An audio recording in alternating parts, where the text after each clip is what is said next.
Hello everyone, good morning. एक बार फिर से आप सभी का क्रेजी जी के ट्रिक के डेली करंट अफेयर की सीरीज में स्वागत है।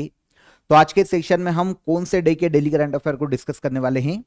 17 फरवरी के मंडे है आज। फ्रेश करंट अफेयर यहां पर हम डिस्कस करेंगे। आराम से एंड तक सेशन में बने रहिएगा। एक एक फैक्ट, एक एक क्वेश्चन बहुत ही इंपॉर्टेंट है। पीडीएफ क्रेजी जी के ट्रिक के एप्लीकेशन से ले लेना, फ्री ऑफ कॉस्ट है। काफी स्टूडेंट के कमेंट आ रहे थे कि सर पेड पीडीएफ है, तो आपको बता देता हूं कि फ्री ऑफ कॉस्ट के एप्लीकेशन पर आप विजिट कीजिए। ओके, चलिए शुरू करते हैं 17 फरवरी के करंट अफेयर को। सबसे पहला important current affair national games से है। आपको पता है हाल ही में 38th नेशनल गेम्स का आयोजन किया गया है। कहां पर? उत्तराखंड राज्य में। तो वो खत्म हुए हैं। वहां पर मेडल टेली हमको देखना पड़ेगी। तो हमारा क्वेश्चन है कि हाल ही में उत्तराखंड में संपन्न हुए 38th नेशनल गेम्स 2025 में मेडल टेली में पहले स्थान पर पहला स्थान किसने हासिल किया है? ओके, तो मेडल टेली की बात करें तो पहले स्थान पर है मेडल टेली में services sports control board. Answer हो जाएगा आंसर डी। सर ये क्या है? पहली बार सुना है। राज्य हो, महाराष्ट्र हो, हरियाणा हो, पंजाब हो, एमपी हो, तो समझ आए ये क्या है। Services sports control board. तो देखिए, जो इंडियन आर्म्ड फोर्स है, जो हमारी सेना है आर्म्ड फोर्स, उनके द्वारा खेलों में संचालित किया जाता है सर्विसेज स्पोर्ट्स कंट्रोल बोर्ड को। जहां पर आर्म्ड फोर्स के जो सैनिक होते हैं ना, वो स्पोर्ट्स में पार्टिसिपेट करते हैं सर्विसेज स्पोर्ट्स कंट्रोल बोर्ड की ओर से। तो यहां पर मेडल टेली में पहले स्थान पर यही रहा। ठीक है, आयोजन उत्तराखंड राज्य में किया गया। पहली चीज आपको यह क्लियर हो जाती है।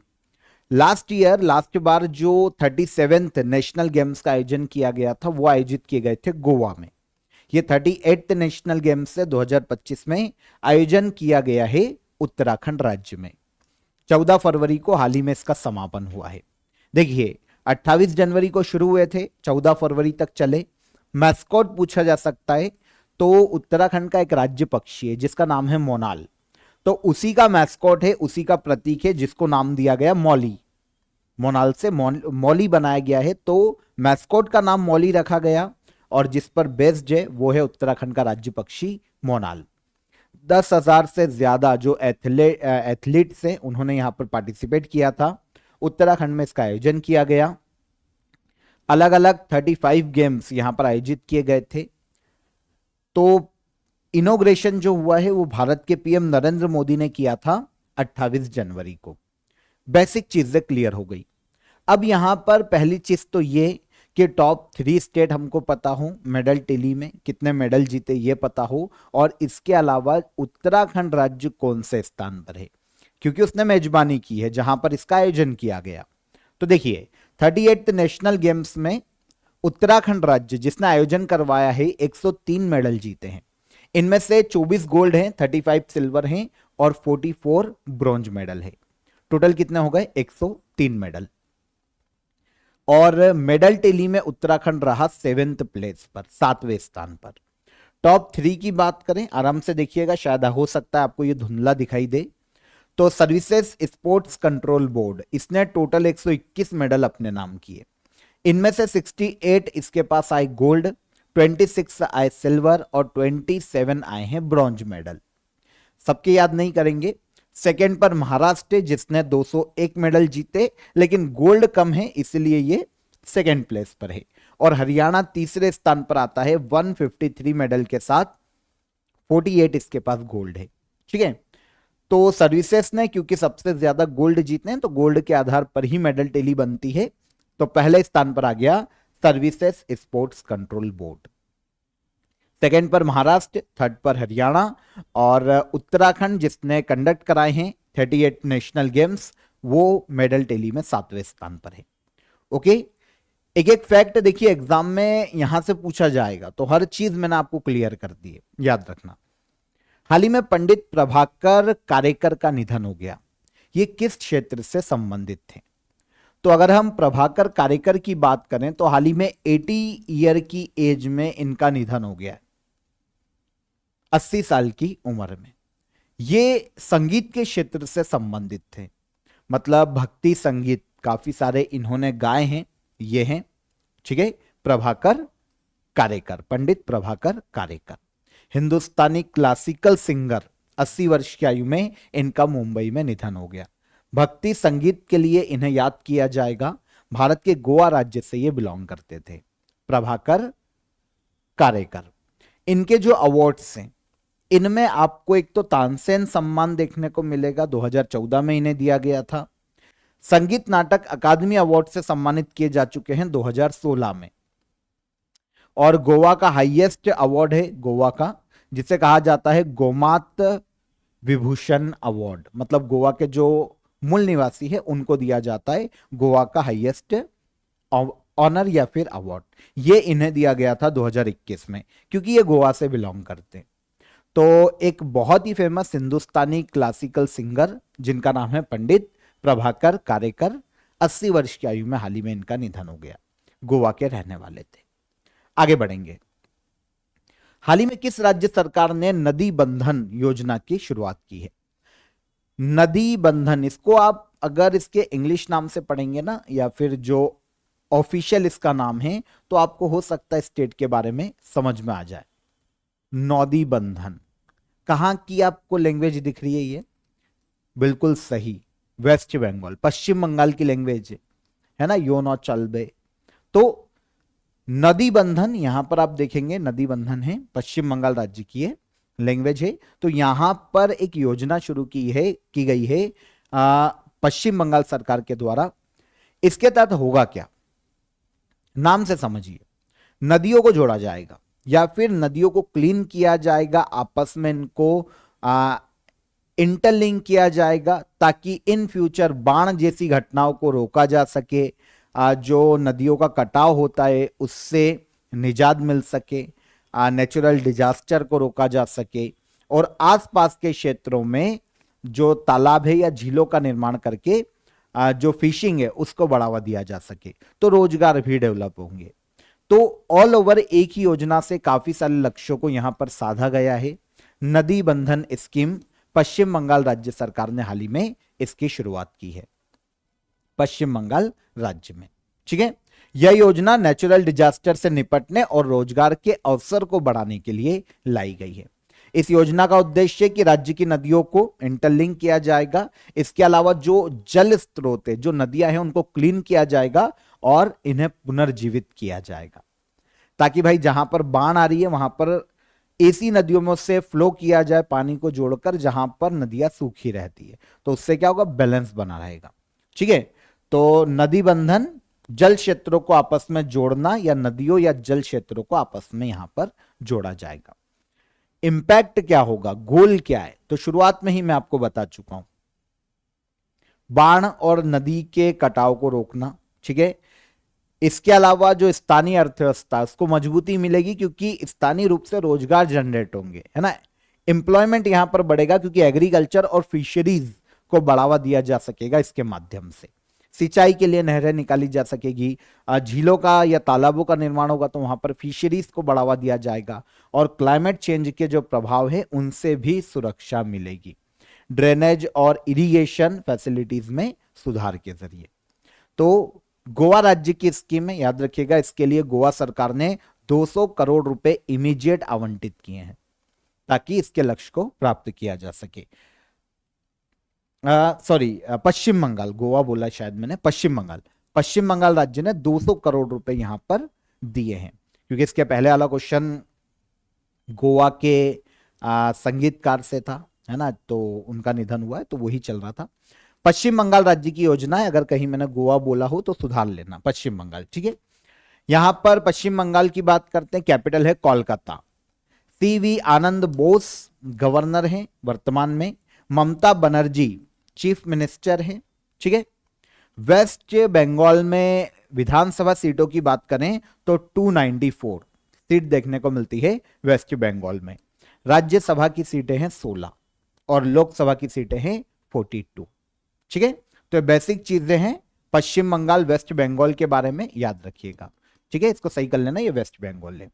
आगे बढ़ने से पहले आप सभी को ऑफर ऑफ द डे बता देता हूं। तो आप सभी के लिए ऑल सब्जेक्ट क्वेश्चन बैंक यहां पर अवेलेबल है। 10,000 प्लस एमसीक्यूज विथ डिटेल आपको यहां पर देखने को मिलेंगे, एनालिसिस बेस्ड है सारे के सारे। 2023-24 में प्रीवियस ईयर में जो क्वेश्चन पूछे गए हैं, जो पैटर्न आ रहा है, उनके आधार पर पूरा क्वेश्चन बैंक यहां पर डिजाइन किया गया है। जितने भी जीएस के सब्जेक्ट हैं, for example history, geography, polity, science, economics, art and culture, उन सभी के एमसीक्यूज आपको यहां पर देखने को मिल जाएंगे। तो आप काफी नॉमिनल चार्जेस में इसे ज्वाइन कर सकते हैं। डिस्क्रिप्शन में मैं आपको इसके लिंक दे दूंगा, ठीक है, वहां पर क्लिक करके आप डायरेक्ट इसे अवेल कर सकते हैं।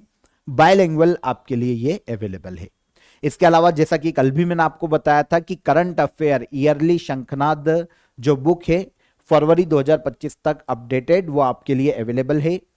जो आपको हार्ड कॉपी चाहिए तो आप नजदीकी जो आपके बुक स्टोर है वहां पर जाकर आप इसे मांग सकते हैं। वहां पर अगर नहीं है तो बहुत जल्दी आपको अवेलेबल हो जाएगी, पर आप डिमांड कीजिए, बहुत जल्दी आपके सारे बुक स्टोर पर पहुंचा दी गई है।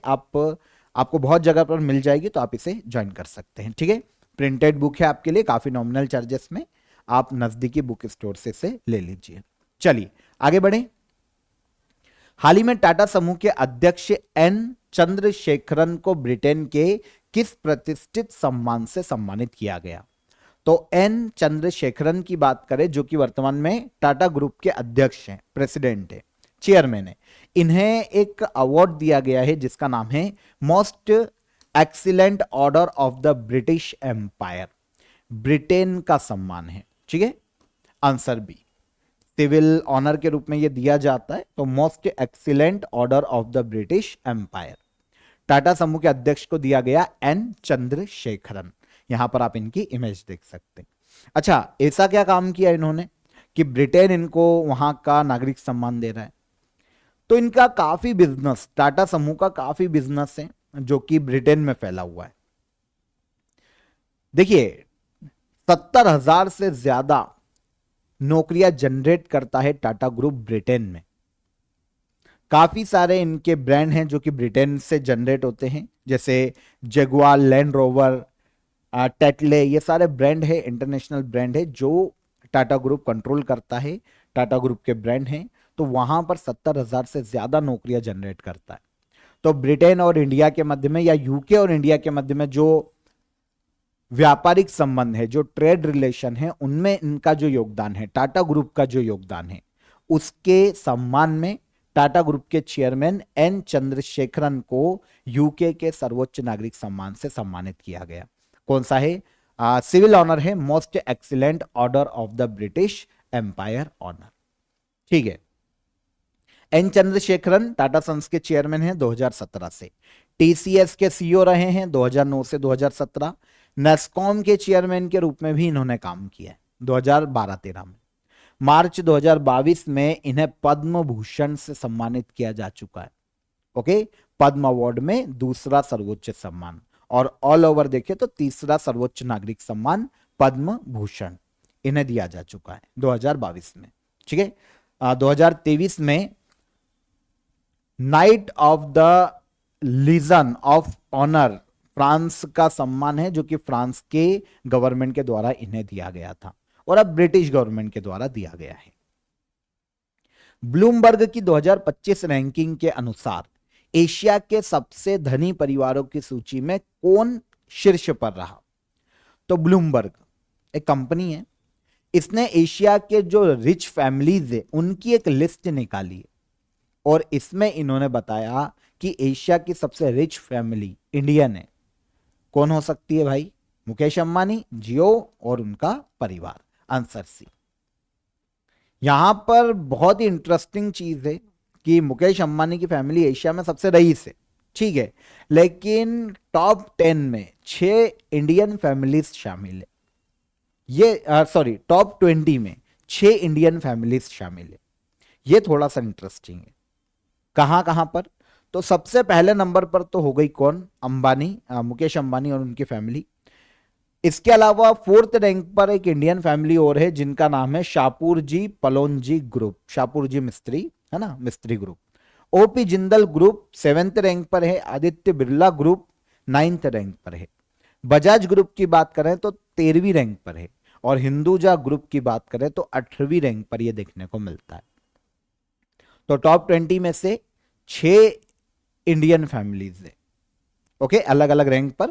पहली रैंक पूछी जाएगी, और कभी ऐसा भी हो सकता है कि दूसरा सबसे अमीर भारतीय परिवार कौन सा है एशिया में इस रिपोर्ट के अनुसार। तो ये आपको याद रखना चाहिए, शाहपुर जी मिस्त्री ग्रुप। ओके, तो ये 4th रैंक पर है। ये टॉप 10 फैमिली है, लेकिन हमारे लिए हम इंडियंस ही इंपॉर्टेंट थे तो हमने देख लिए। पर क्वेश्चन ऐसा आ सकता है कि दूसरी रैंक पर किस देश की फैमिली है, तो ये थाईलैंड, और तीसरी भी ले लें तो इंडोनेशिया की फैमिली है। ओके, बैंक सेंट्रल एशिया, दजारुम, और इसके पहले अगर हम देखें तो चारोन पोकपांड ग्रुप, जो कि थाईलैंड का ग्रुप है। तो ये टॉप 3 में इंडिया, थाईलैंड और इंडोनेशिया। और टॉप 10 की लिस्ट दे दी है, आपके काम की नहीं है, लेकिन फिर भी मैंने मेंशन कर दिया, पॉज करके पढ़ लेना, ठीक है, या फिर पीडीएफ में देख लेना। टॉप 20 में 6 इंडियन फैमिलीज है, ये याद रखिएगा।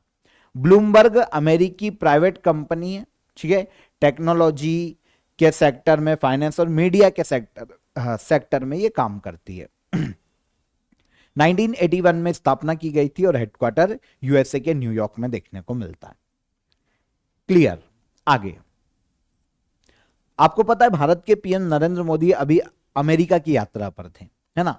तो अमेरिका की यात्रा के दौरान काफी सारे समझौते हुए हैं इंडियन पीएम और डोनाल्ड ट्रंप के बीच में।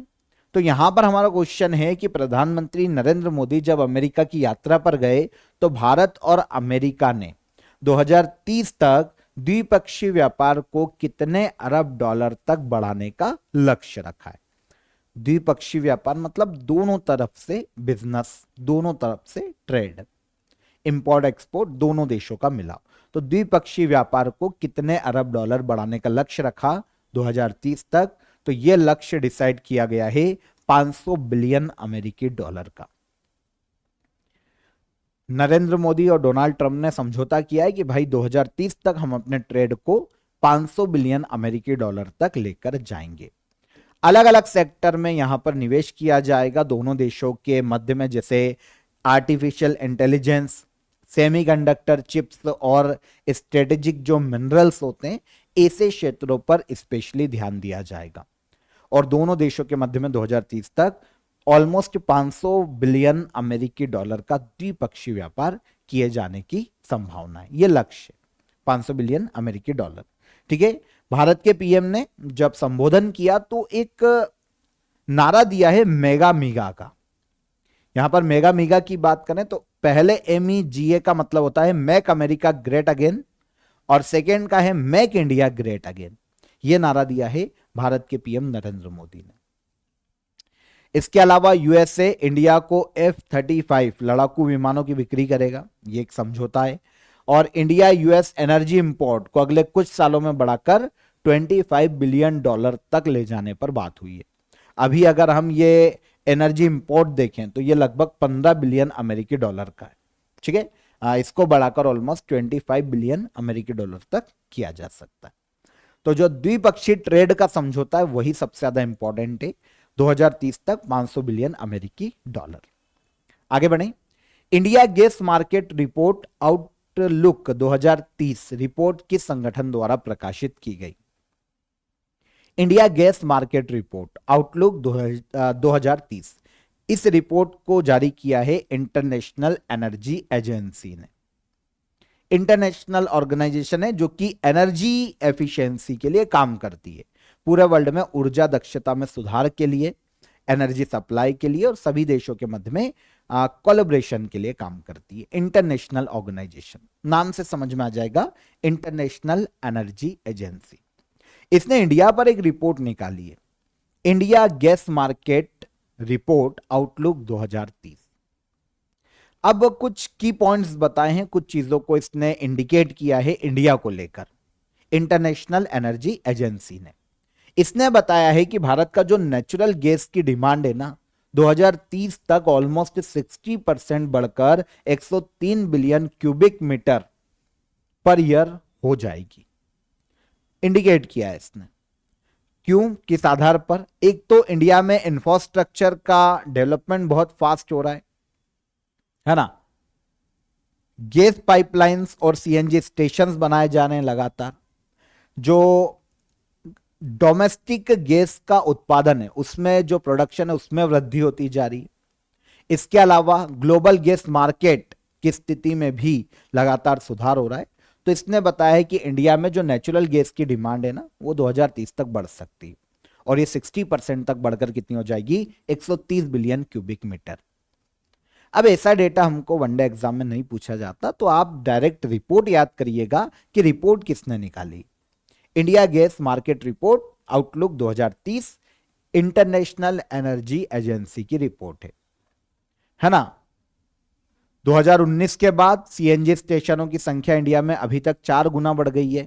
डोमेस्टिक गैस कनेक्शन दोगुने हो गए हैं और इसके अलावा ट्रांसमिशन पाइपलाइन नेटवर्क 40% तक बढ़ा है। ये इंटरनेशनल एनर्जी एजेंसी ने अपनी रिपोर्ट में बताया है। रिपोर्ट किसने जारी की, हमारा काम हो गया। इंटरनेशनल एनर्जी एजेंसी को हमने समझ लिया, ऊर्जा से जुड़े मुद्दों पर काम करता है, इंटरनेशनल ऑर्गेनाइजेशन है, एक ऑटोनोमस इंटर गवर्नमेंटल ऑर्गेनाइजेशन। उद्देश्य क्या है, पूरे वर्ल्ड में एनर्जी सिक्योरिटी, क्लीन एनर्जी को बढ़ावा देना और वर्ल्ड के देशों के मध्य में सस्टेनेबल डेवलपमेंट को प्रमोट करना। 1974 में इसकी स्थापना की गई थी इंटरनेशनल एनर्जी एजेंसी की। फ्रांस के पेरिस में इसका हेडक्वार्टर है। 31 मेंबर कंट्रीज देखने को मिलती है और 13 एसोसिएटेड पार्टनर्स कंट्रीज भी यहां पर इन्वॉल्व है। डायरेक्टर है फती बिरोल वर्तमान में, इंटरनेशनल एनर्जी एजेंसी। हाल ही में फॉरवर्ड फास्टर सस्टेनेबिलिटी अवार्ड 2025 से किस कंपनी को जल प्रतिरोधक क्षमता के लिए सम्मानित किया गया? वाटर मैनेजमेंट है ना, वाटर का सही तरीके से यूज करने के लिए, वाटर रेसिलियंस के लिए फॉरवर्ड फास्टर सस्टेनेबल अवार्ड 2025 दिया गया है एनटीपीसी को। नाम सुना होगा ना, एनटीपीसी की एग्जाम्स वगैरह भी आती है, तो आपको पता है गवर्नमेंट की कंपनी है ना। तो भारत की सबसे बड़ी पावर कंपनी है, पावर यूटिलिटी कंपनी, जिसका नाम है national thermal power corporation limited, NTPC.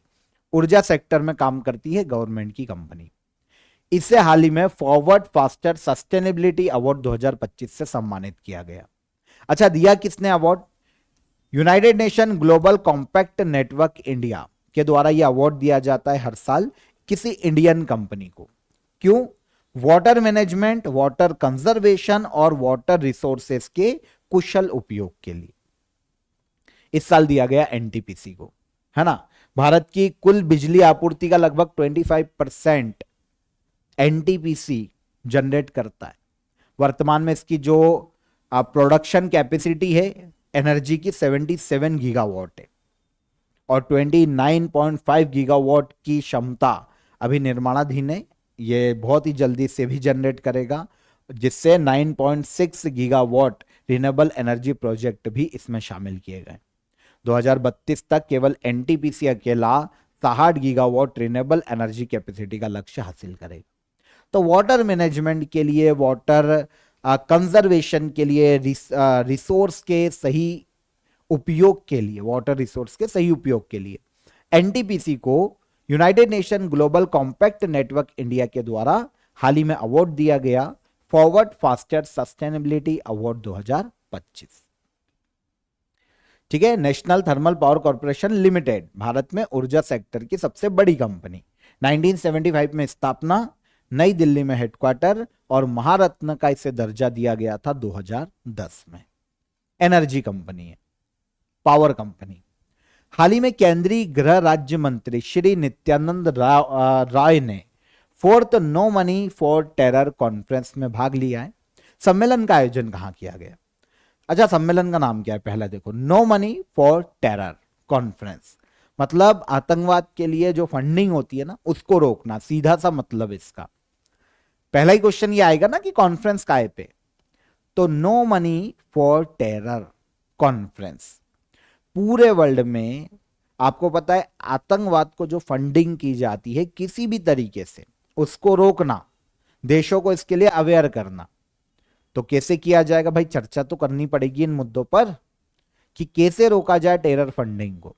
जो पैसा मिलता है टेररिस्टों को कहीं से भी मिल सकता है, उनको रोकना, इसलिए आयोजित किया जाता है no money for terror conference. इस साल 2025 में 4th एडिशन आयोजित किया गया जर्मनी के म्यूनिख में। और भारत के जो केंद्रीय गृह राज्य मंत्री है नित्यानंद रॉय, इन्होंने यहां पर भारतीय जो ग्रुप है, डेलीगेशन ग्रुप, उसका प्रतिनिधित्व किया है। म्यूनिख जर्मनी में इसका आयोजन किया गया। आतंकवाद की फंडिंग को रोकना और ग्लोबल कोलैबोरेशन बढ़ाने पर यह कॉन्फ्रेंस थी। सबसे पहली बार इसकी शुरुआत की गई थी 2018 में। फ्रेंच गवर्नमेंट आयोजित करवाती है, लेकिन हर साल अलग अलग देशों में आयोजित होता है। शुरुआत 2018 में फ्रांस के पेरिस से ही हुई है, फर्स्ट एडिशन।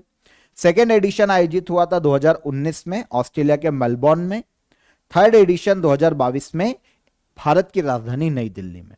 अब फोर्थ एडिशन 2025 में जर्मनी के म्यूनिख में आयोजित किया गया है। इंडिया में जो टेररिज्म है उसके खिलाफ जो एक्ट या प्रावधान है, सबसे पहली चीज है नेशनल इन्वेस्टिगेशन एजेंसी का गठन किया गया था, जो 26/11 का जो अटैक हुआ था मुंबई पे, उसके बाद, ठीक है।